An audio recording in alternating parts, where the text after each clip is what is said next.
Ladies and gentlemen, ate tugenda okwetegerezanga mwana mulenzi Chris mukwano gwa Dave taita ku motoka n'agenda ne yetegereza bannange ekiri mu motoka nga munda mulimu mukazi wa Dave Kiralita ngali mukwano n'omusajja omulala amunywegera afu omukwano bakava mu kibala n'abeetegeza bannange nga ne Sedimira kyemugamba kyekyo kati anaddamu n'amwagira abeere naye oba waliwo omukazi gw'opika kyaliwo obeera n'oyo naye nga tonnamanya buzeebwe butuufu bannange nga Kiralita atamidde bitya.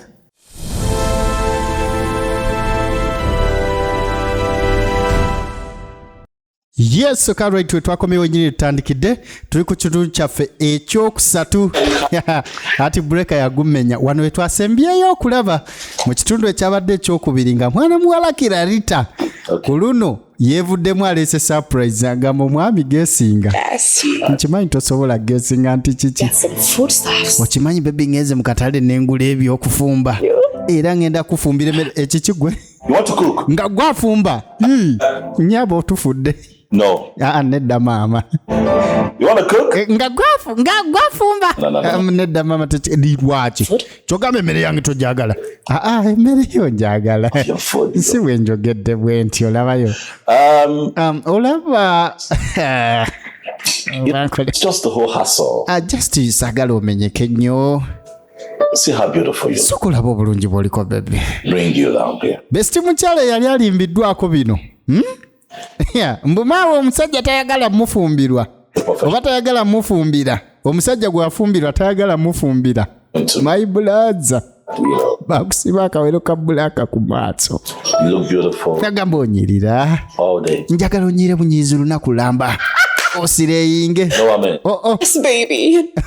Bino byayagala sireya. Right. Kumbe ekituufu ekifaananyi ky'omukyala kufumbira mwami goge mazima. Right. Goge mazima twagala otufumbira so basti mukyala toddangawo ne weeyibaala nga bakugamba nno ne wotafumba bebi onyirira nnyo esimanye picha ezo ziyinza okuddugaza kakkalako ye baamugamba nti kankuleetere agenda ofumba awo kakisi n'omukwano ne guvaayo katugirabe hati breaker yagumenya tula mwana mulezi Frederick Leonard ne mwana mwala ono Iroba Emanuela nga kwotadde ne ebube kati musajja mukulu agala niye bana nga amazima gennyini tewali kigatta kati okuddako ewa Monica ne mukwano gwe ate mukyala Andrew Brenda Gianobera. I swear down, you needed to see the look on his face. Kati nga mugamba wandi agadde okulaba ku face ye. So angry, like I could see him. Musajja abadde munyiivu. From someone else. Okimanyi anyiiza okundaba n'omuntu omulala. If looks could kill. Oh my God. Singa entunula esobola okutta singa tewali awonyeewo mwana gwe. Wait, but you left me to get married to another woman. Butuufu kati neebuuza lwaki anyiiga ng'ate yandeka nfune omuntu omulala. Alabika akyanjagala. Why else would he be? Kati gwaba tanjagala lwaki abantunuulira bw'atyo. Me. Babe. Ne mukwano. Scattered. Gwe gundi. Scattered. Otandise. Andrew doesn't love you. Ate talina kyakwagaza. It's just pains to see that you are happy after he left you. Just kyatayagala Miserable. okulaba ng'oli musanyufu In the shop. okuva eyakulekera kati ye just gwe kyokoze But- omwadde kyoko Live without him.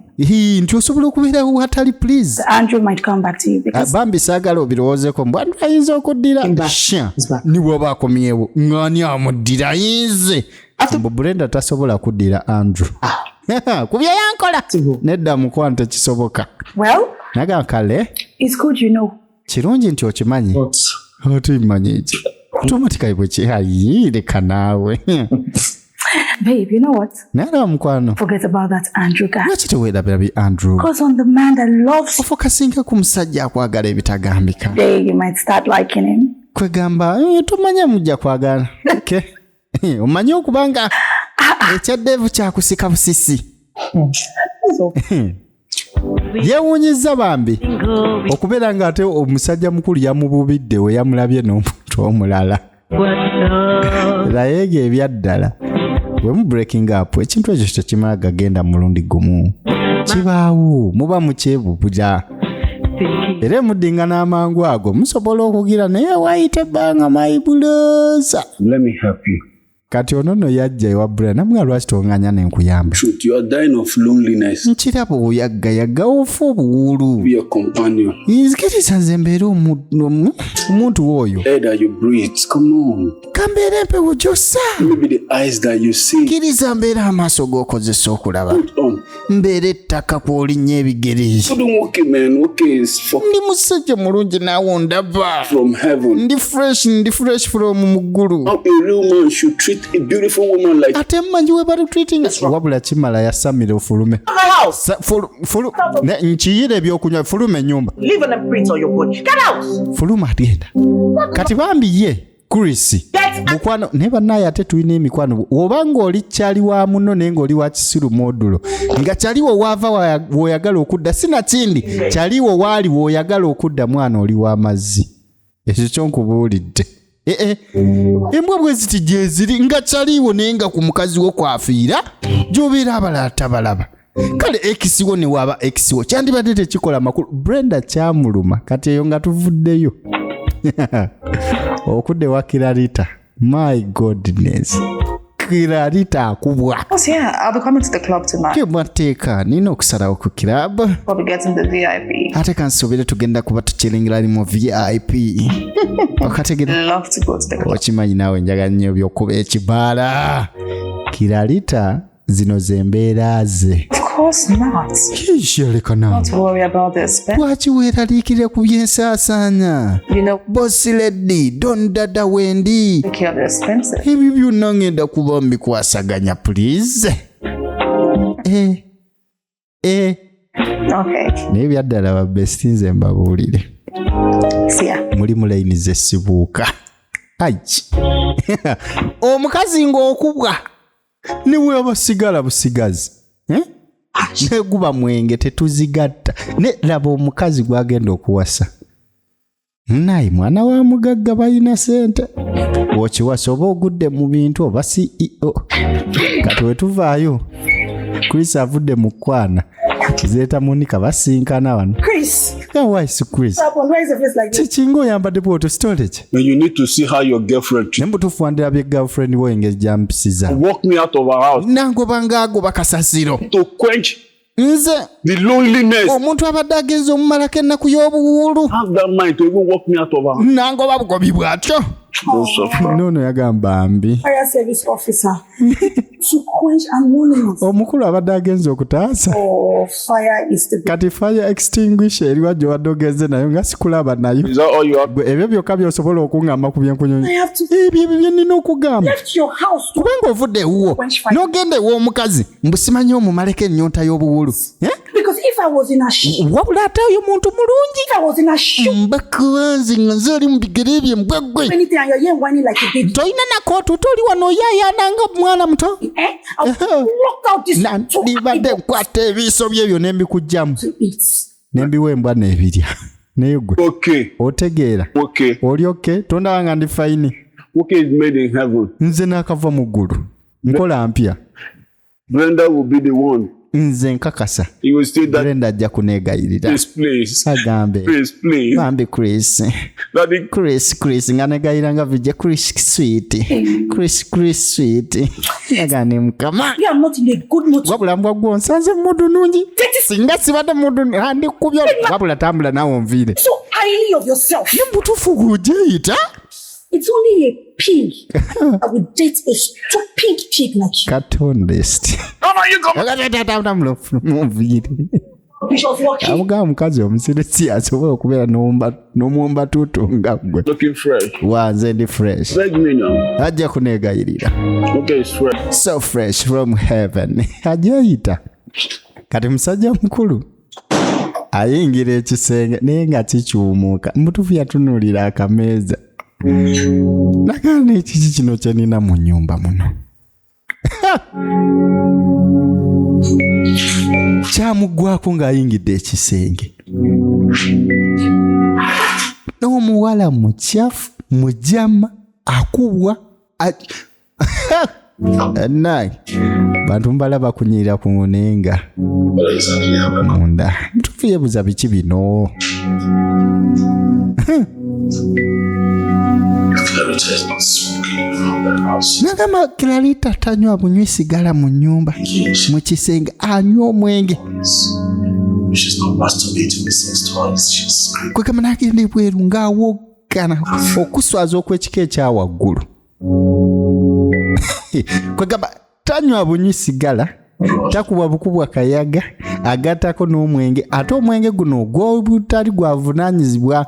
Manyiwo mulimu abanywako akatono okuwonya embuto zaabwe nga Bayibuli we zibagamba. Abanywesa obuvunaanyizibwa.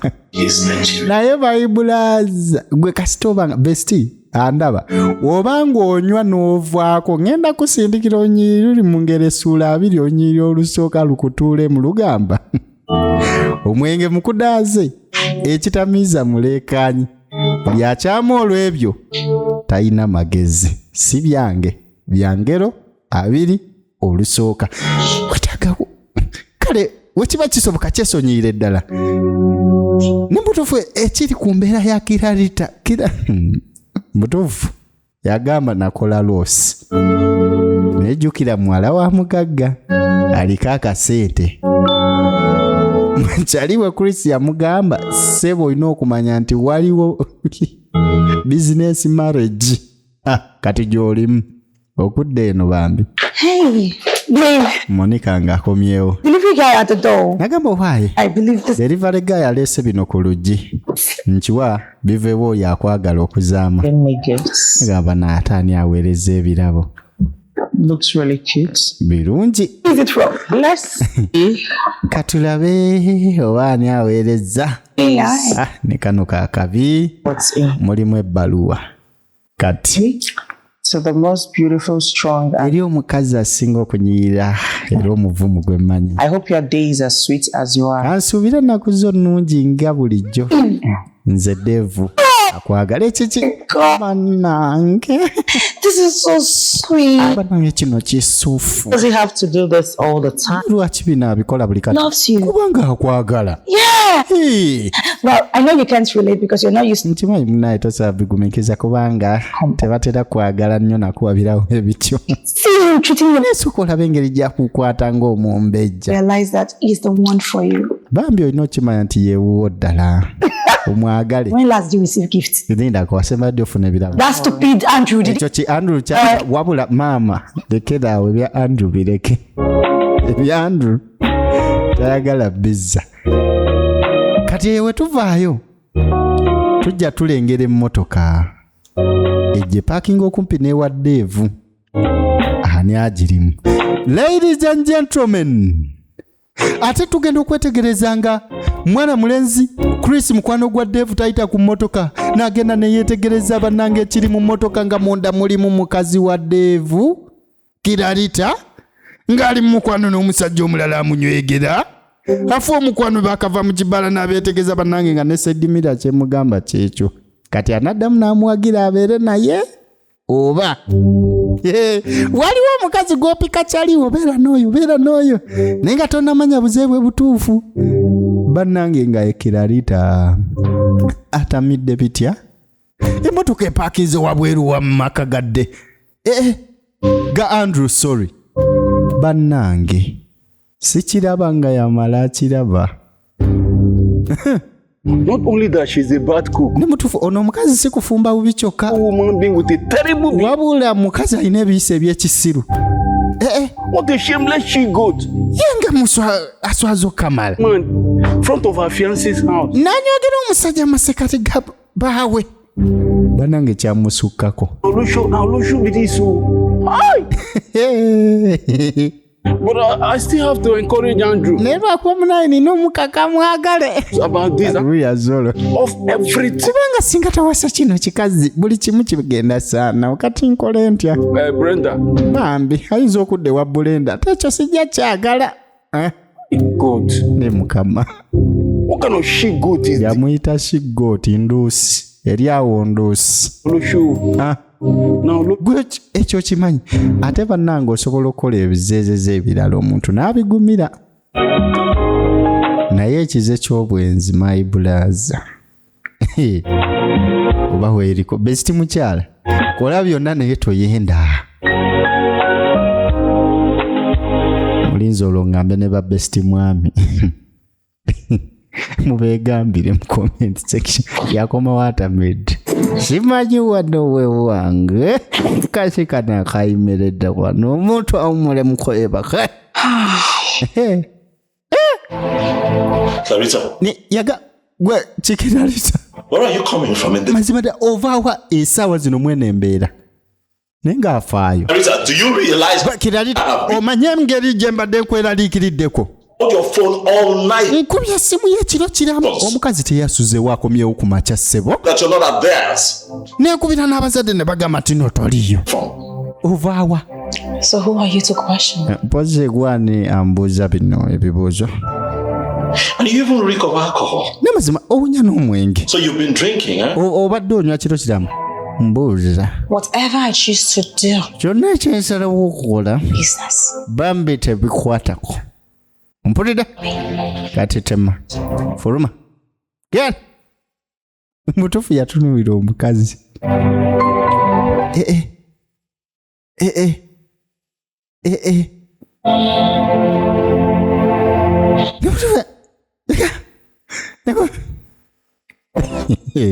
saati emugamba change the game aganya okyusa game katugirabe best jiwe like obanga oba tonaba ku liking ofa kinensi okugiraba nga to likinga ofa kinensi likinga naawe Confess, yamaze dda weebale like you crack me up. bami Brenda yeebaza ate ye Dave bambi kisajja kirungi Nothing. I mean, amusanyusa feel free to pop by. namugamba munaaye beera okay Yeah. okunsalako w'oyagalidde Your proposal awo nno wabaawo progress to it, and we'll see how it goes from. nagamba kale ate kiri kye wansabye ngenda kulabika nga nkirowoozaako yamugamba ne tomanyi ngeri gye ndi musanyufu kuwulira ekyo Happen.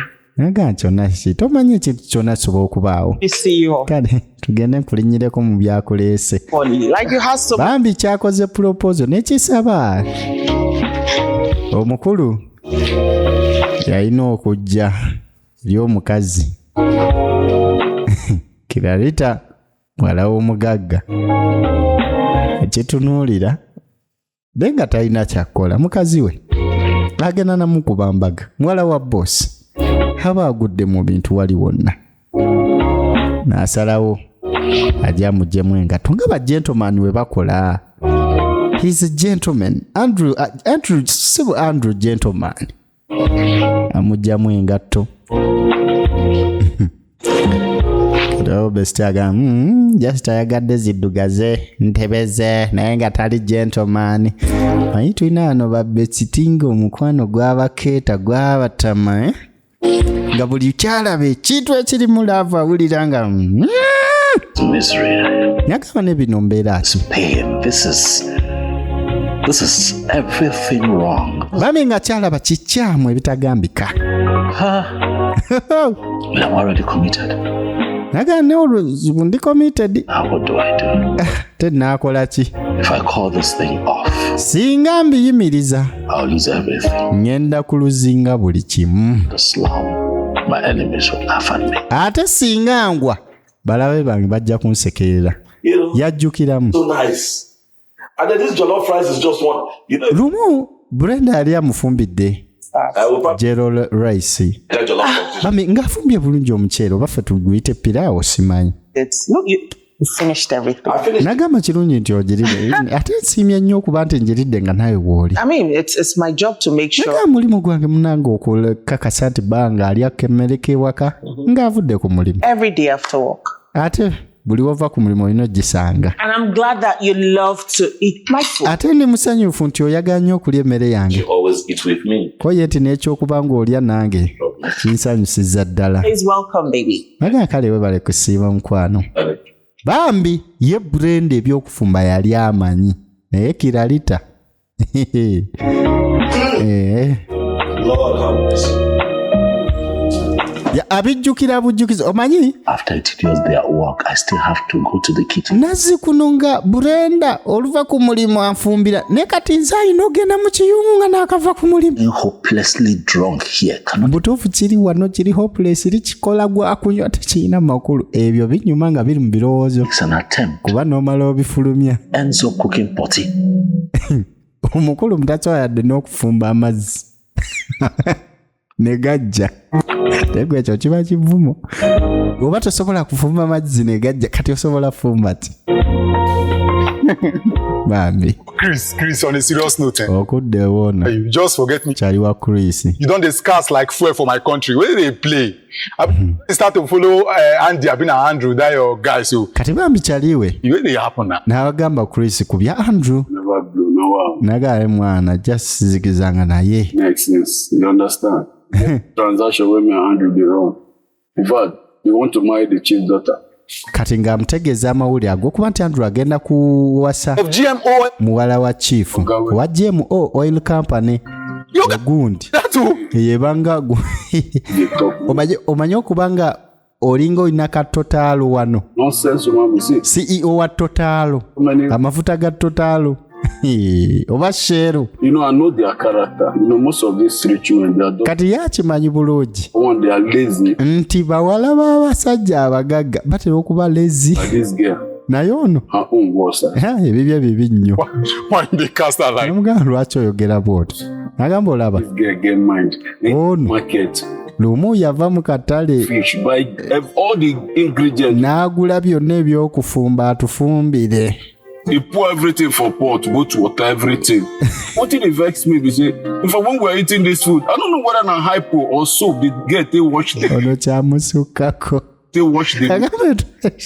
As we eat, baali emmere it smell both. naye nga ewunya omo kwegamba ewunya sabbuuni yebuzi oba buli kimu yakyozesa sabbuuni nga ne supu yamwozesa sabbuuni bambi Option and an ice service. namugamba ne munaye lwakubeera tewali option kikazi alina okiwasa Even they vex me, bros.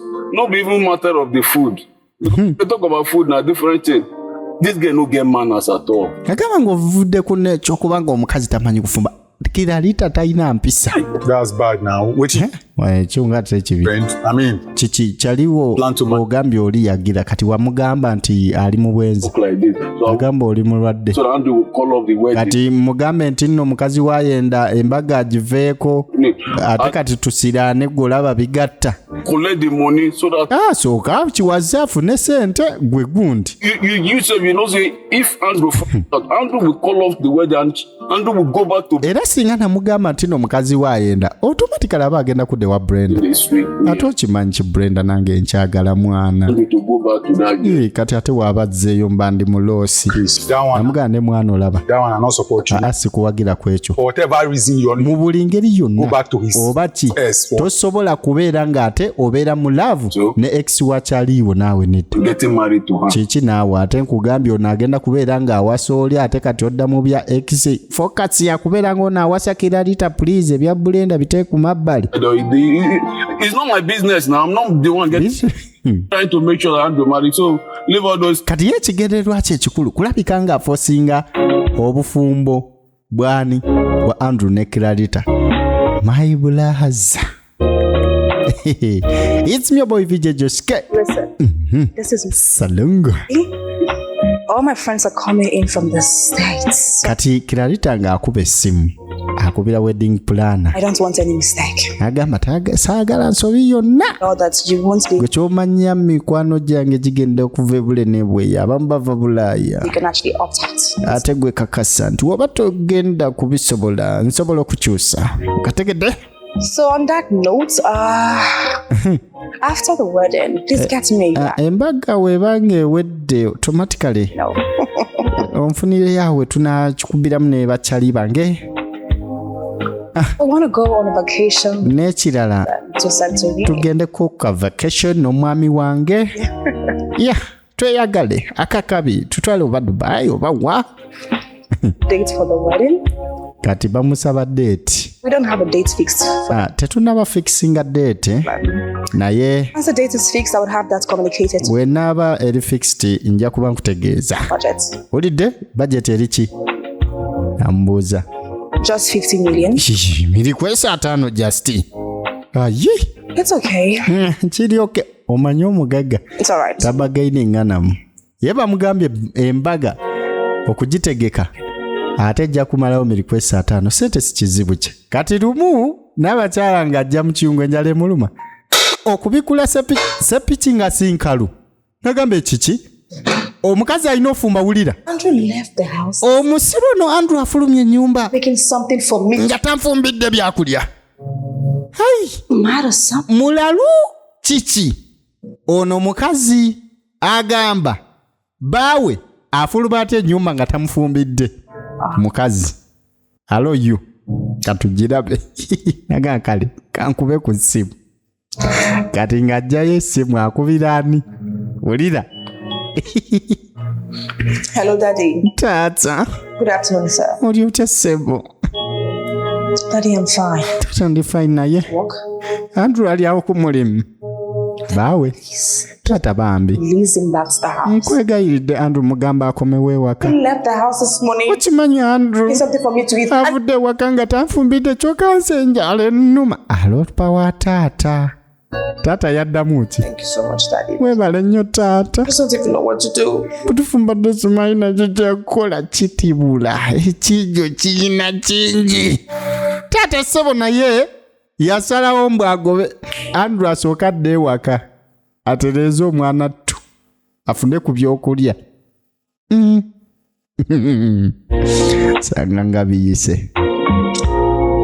Nsanga nga biyise. Amagenda mu comment section ne wasaayo obutima. It's okay. Ne oba tolina kyakwogera tekayo akatima. Comment wezenkana like buzibu ki. Omukulu yajja. Why would you leave the house without preparing me? Ne mazima da lwaki ofuluma ennyumba nga tonfutegekede byakulya? Oyinza You do this. mazima oyinza otya okunkola ekintu kino? Also, trying to make me something to eat first. Mbutufu ndibadde osooka kunfumbira. Yet you chose to leave the house. Ne gwe n'ogenda You haven't- nga tonfumbidde kintu kyonna kati nenfuluma lwaki? Namugamba owaayi. Kiralita. You could have simply gone to one of the restaurants. Obadde osobola okufuluma n'ogenda ku restaurant ezituliraanye. As a matter of fact, we'll have one very close to that. Of course obusaluka kubo wali eri waliwo restaurant. Lwaki tofulumye n'ofuna emmere? Kusinga. Drama of having to call you off. Ono katemba w'okukubira kitaawo. With us. Kumukubira ebizibu mugamba ebizibu ebiri eno. You're a grown woman. Mbutuufu oli mukazi akuze. Lived abroad Ewadde obeera bweru. all by yourself. Ate nkiwabe obadde bweru nga weewangaalirayo ng'ebintu byonna obyekolera. Anti kati wano sirinzekka. Live here with Wano ndi naawe ssebo olina okunfaako. duty to take care of me. And Buvunaanyizibwa bwe okunfaako ssebo. but just in case you don't know what to do, I can teach. Ate woba tomanyi kyakola nsobola okuyigiriza. You should be petting me. Be right. Trying to feed me, care for me. I am. Nina okulya nina n'okundabirira ndi mukazi wo. Anyway, sorry. Nga nkale I'm sorry for the slight inconvenience. nsonyiwa kale ebyo by'okkubira taata weebale n'emmere gy'ondeetedde. Kale ndowooza nzireyo ku mulimu. I'll be waiting for you. Ate nkulinze okomewo ssebo.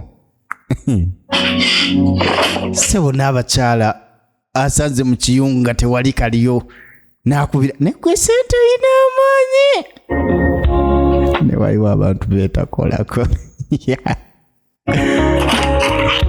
Nazi kuno waliwo simanyi etteeka lijja abakazi bakazirukemuko nabo batuwaseemuko. My brother. Awo JoshK4NigerianMovies fa buwulu kuba nyinza n'okujogera ku ssente zonse. Honestly, Nzigala ndi musajja. price. I'm not complaining. Mujoga. I called her into Eba MP baffe babula ebyokuteesaako lwaki tebabirekera ddala. Kati n'ekyo kiteeso. To keep fit. baby. Listen, Okudda ku bano bambi. come on. Why Omukwano gwawe buli lukya gugenda kukwatagana. you want to go far? Yamuga naye bebe oli fit lwaki ojjanga mu gym wano? Really, I'm just keeping fit. That's Nagamba just njaga kubeera fit tewali buzibu. Kati banaye wetegereze nnyo. Brenda ali ku gym musajja mukulu Andrew eksiwe gyakakolera. Gyakajjuliza. Naye aliwo ne Devu olulenzi olupya olumuddedeza. Kati bwe yamanya nti omwana mulenzi waali. kasita yamanya nti X amulaba kati nakola timu kulumya kama nange laba n'eccupa egudde wamma baby how are you kale kengende mu gym balumya ono aye kino kyesinisa emannyo ate ono mukubi mujjukira mukamuvi missing baby boy akuba n'ennabbi omukazi akuba n'abasumba kati osinika amannyo oli ku X we kale X we kageri kali X ayinza okubona nendi sure singa mu akisonyiye talina kye yamunyega n'ayingira njagala tumanya bigwerawa kiki ekigenda okubeera mu ndeeyo sitole ki mu gym era kyekiddako it's me boy VJ JoshK giweraike ekitundu ekyokuna kyafulumye edda weekiri kugamba nti nno onyiga bunyizi mu kafaananyi ka channel wansaawo ogenda kubanga zonna oziraba onyige mu olo ate obutundu bwonna obeere ng'obulaba it's me boy VJ JoshK bwetu bwegenze asuikane mu kitundu ekigenda okubeera ate ekyokuna ekiwunzike n'ekyokutaano nga muvi yaffe heartbreaker yagumenya it's me boy VJ JoshK Salungo.